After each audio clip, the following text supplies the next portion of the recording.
She is really offended by how her ex-husband is handling situations with their son. He is using language that she doesn't accept and is inappropriate, but she's wondering if there's anything she can do about it legally. So maybe some of you guys that have gone through divorces and have a similar situation can hit us up and give her some advice here at 1-855-BERT-SHOW. Bert Show help.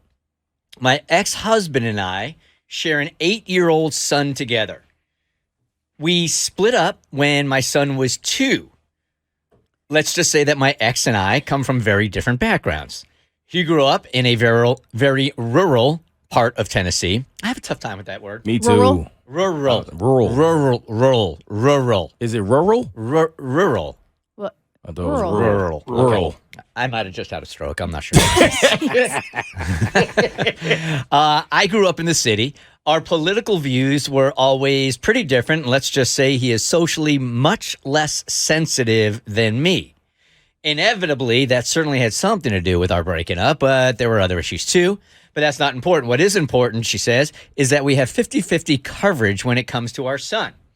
My ex uses language around our son I absolutely don't agree with, and it's infuriating.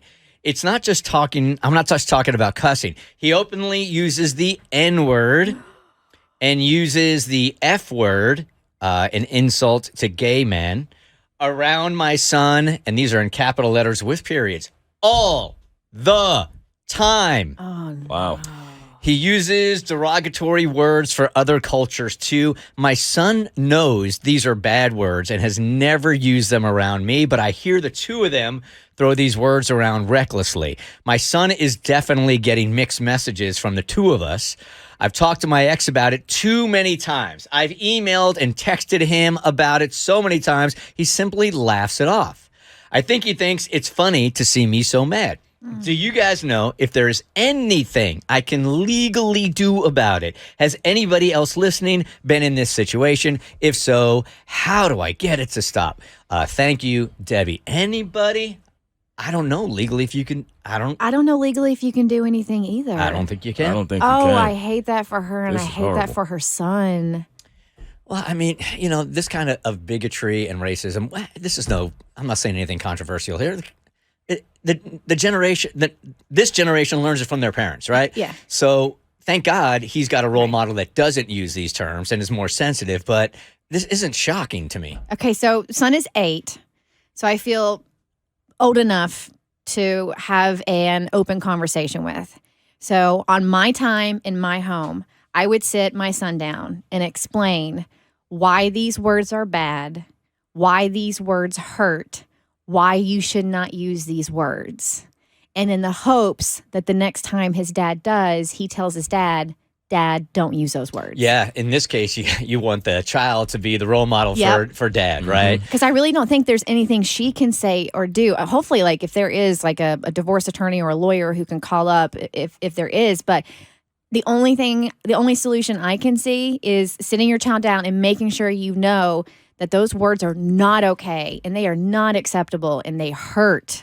It's so tough. I'm sorry to interrupt. It's so tough on the child also because you are literally saying these words aren't acceptable, but he sees dad throwing them around left and right. So now he's got to make sort of a judgment about his dad also. Well, yeah, but when you ask that, when you say, but dad uses them, and I would say, I'm like, and your father is wrong for using them. That's kind of the judgment that's going to come with the situation of what he's doing. You have to now, unfortunately, get ahead of it. It's a tough conversation to have, but I definitely think he'll be better off and she'll be better off for getting ahead of it and letting him know that, yeah, those are wrong. And if your dad uses them, it's just as wrong. Sarah, you been in this situation before?